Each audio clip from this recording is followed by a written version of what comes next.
Selamat datang di YouTube channel Podcast Malam Kliwon. Sebelum mulai mendengarkan, silakan klik tombol subscribe dan nyalakan tombol notification. Jangan lupa untuk gunakan headset kalian dan selamat mendengarkan.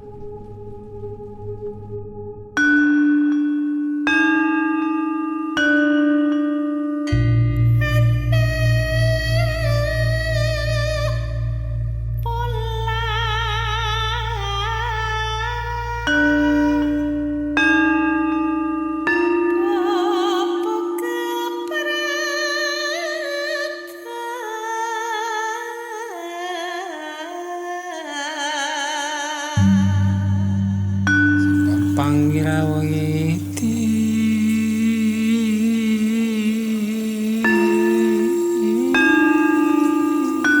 lang kumbungo ceceka panggawa parawanggati sajawandang kalawana bengke. Oke. Lanjut bro. Oke. Hari ini kita mau cerita-cerita ya, bukan ojol mabar lagi ya. Goblok balut. Balut. Tolol emang. Ada aja tahu dia tuh. Nama dan email saya disamarin aja ya Mas. Siap.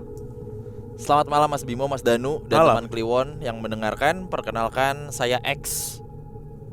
Wah ini banyak inisial gini, gua nggak mau nih, agak ribet nih. Toretto aja ya. Kita Toretto ganti aja. nama aja ya. Sekarang saya lagi menempuh pendidikan di Kanada. Jauh. Sobat Kanada nih. Toronto.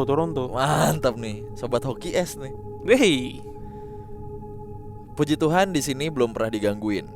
Ya bentar lagi lah.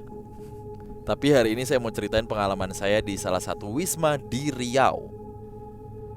Kejadiannya kalau nggak salah tahun 2014.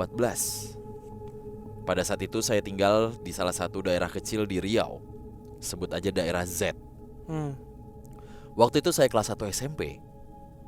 Kebetulan saya dipilih untuk ikut tim lomba kesenian bersama 4 orang teman saya yang lain. Jadi kami berlima gitu Mas. Sebut aja nama teman saya tuh Anggi, Baldut, Cantik, dan Dita. Oke, ABCD. ABCD. Kami waktu itu sudah lolos di tingkat kota dan akan lanjut ke tingkat provinsi di Pekanbaru. Saat sampai di Pekanbaru, kami check-in di Wisma lalu mengurusi segala kepentingan lomba seperti kostum dan juga tes lokasi.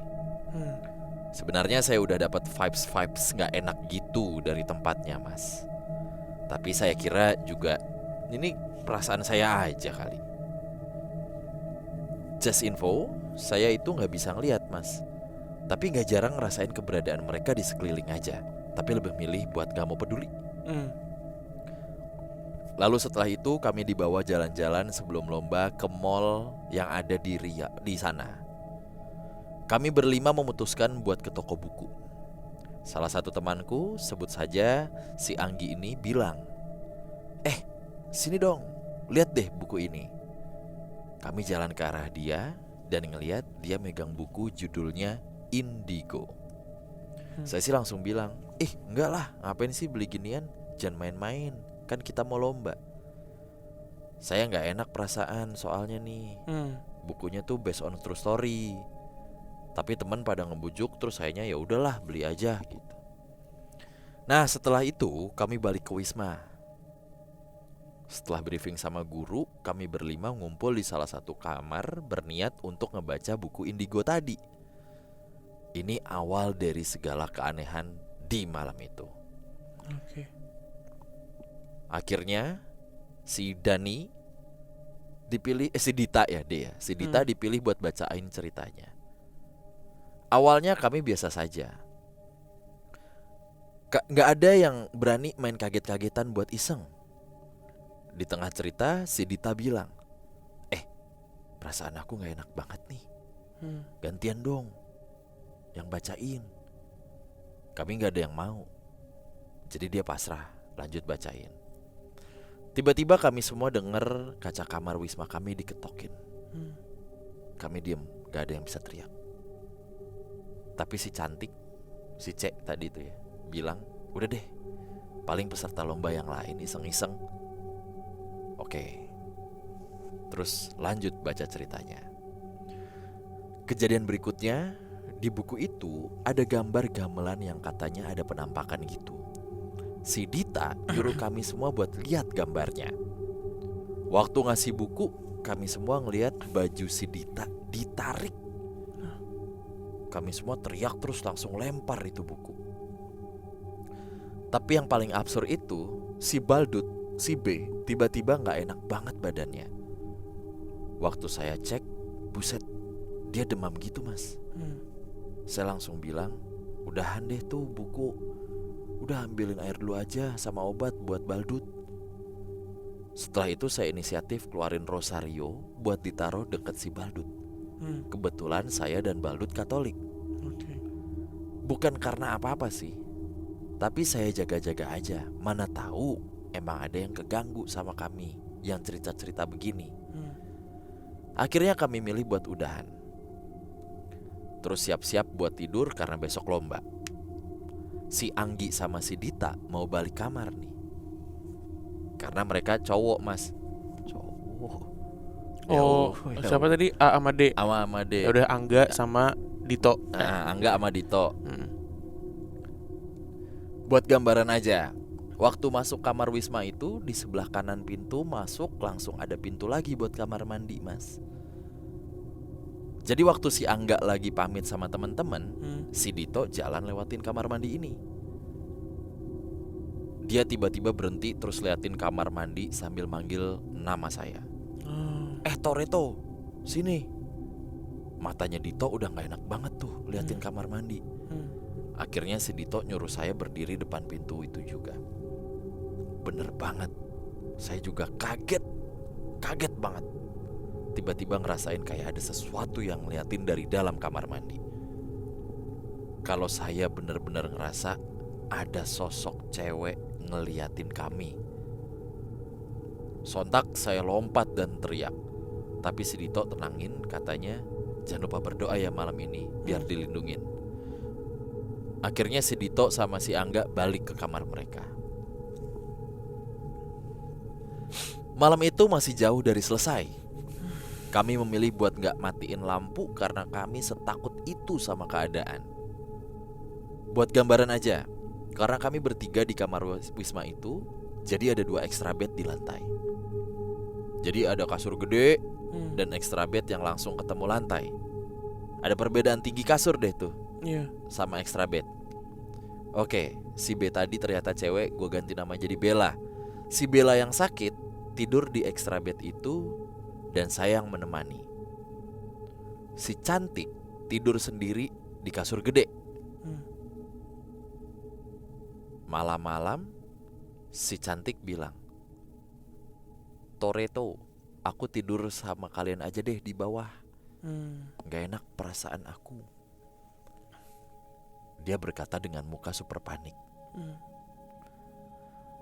Saya akhirnya memperbolehkan, terus berusaha menenangkan si Bella dan cantik yang makin takut.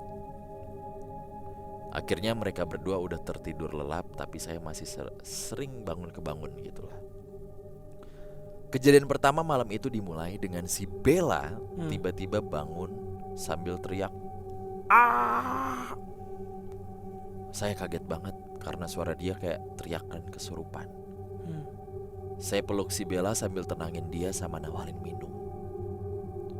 Perasaan saya udah gak enak banget tuh mas. Ini anak kenapa ya teriak kayak kesurupan gitu ya. Saya nenangin sampai dia tertidur lagi karena takut banget demamnya makin tinggi. Akhirnya setelah 15 menit si Bella tertidur kembali. Dan saya kembali tenang sambil tiduran baca doa. Saat saya mulai tidur, tiba-tiba si cantik teriak sambil nutup muka, "Ya maaf." Saya kaget banget sambil nanya, cantik kenapa? Si cantik sambil cerita, "Aku ngeliat ada muka serem. Please," gitu. Dari atas kasur. Dari kasur yang di atas tuh ngeliatin ke aku sambil senyum. Lebar banget mulutnya. Saya mulai takut tapi berusaha menenangkan cantik yang nangis kejer banget biar si Bella gak bangun lagi karena dia demam. Saya peluk terus si cantik sampai dia tenang dan akhirnya tidur lagi. Saya udah ngebatin dalam hati, aduh, siapapun maaf ya, maaf banget. Tolong banget besok kami mau lomba, jangan ganggu teman-teman saya lagi. Setelah saya ngebatin seperti itu, sesaat saya langsung melihat sosok yang dibilang si cantik di kasur atas. Ada sosok bapak-bapak hitam dan besar di ujung kaki kasur. Sosok itu sedang bergerak dari posisi berdiri mau ke posisi duduk di ujung kasur. Pergerakannya pelan banget. Saya syok sambil nahan teriak, soalnya teman-teman udah tidur pulas. Sosok itu akhirnya terduduk di kasur itu, lalu memutarkan badannya secara perlahan, seperti mau nunjukin mukanya ke saya. Saya langsung telungkup menutup mata dan telinga sambil baca doa Bapak kami. Tanpa sadar saya terbangun karena gedoran pintu guru kami yang nyuruh kami siap-siap di make up untuk lomba. Saya kaget, ternyata sudah jam 5 pagi. Saya bangunkan si cantik soalnya dia harus sholat dulu. Dan saat si Bella bangun, ternyata dia udah gak demam lagi. Dan kayak gak terjadi apa-apa malam itu. Akhirnya saya milih buat diem aja soal apa yang saya lihat malam itu. Sekian cerita dari saya. Terima kasih banyak sudah menceritakan. Maaf banget kalau bertele-tele, kurang rapi sama kurang serem. Sukses terus podcast Malam Kliwon. Amin. Toretto nih ada-ada aja sih dia Lalu. bikin kerjaan. Lagian ngasih nama Toretto. Gue ngebayanginnya si bapak-bapak itu kayak ini lah yang di Conjuring lah. Tahu gua Yang Crookman yang pakai apa namanya? Tongkat. Tinggi kan? Berarti yang tidur di atas tadi Bella ya? Enggak deh. Yang cantik yang di Enggak. atas. Tapi buku apa tuh ya? Judulnya buku apa tadi? Indigo. Buku Indigo. Judulnya Indigo gitu. Emang ada ya? Bisa di tracking sebenarnya. Gue cari. Yuk, coba cari. Apa karena pada suges gitu kan? Ya, Reo Kiyoshi anjing. Ya mungkin itu. Oh, bukan yang ini kali ini. Based on true story. Oh iya bro, ini bro, ada bro. Oh ada ya? Ya itu berarti. Ada banyak sih. Ini sih kayaknya sih, ini nih fix nih. Iya, heeh. Kita beli kali ya Beli, bahan ceritain. kita beli ceritanya di sini. Kita Iya. sugesin. Heeh. Pas kita lihat mau di mana lo berdiri lo. Ayo. Mentok, bro. Mentok. Lau di Bisa. mana? Nah, kan kejangkungan sih antum. Nah. Ayo, begini pegel kan? Ayo. Jangan collar. Jangan collar. Siapa lagi sih yang tinggi? Usain Bolt. Usain Bolt. Usain Ya Bolt. lumayan sih tinggi Lumayan. sih. Jenjang tapi dia. Shaquille O'Neal. Ya Wah, tinggi. itu gede banget itu badan. Kayak Gapura RCTI. Ujang Badik dulu. Nasrul Monas. Ingat kan lu? Ujang Badik. Ya ada kan? Iya. Kayak apa sih coba deh. Coba dong search. Ujang Badik. Ya, aduh. Ya, iya lagi. Ada pak. Tinggi kan? Enggak juga ya? Ini bukan sih? Bukan. Bener gak sih? Ini mah Nasrul Monas. Iya, Suparwono ini. Udah almarhum bro. Kalau Nasrul Monas yang main film ya. Tuh, ini lah Nasrul Monas lah. Anjir orang tinggi banget ya. Kayak cita-cita. Wah anjir. Oke, udah ya, berarti ya. Aman apa sih? Ya diukur lagi bangsat. Naik, aduh. Naik tangga benerin bohlam lu. Tangga komplek. Udah. Ya udah. Dadah. Dah.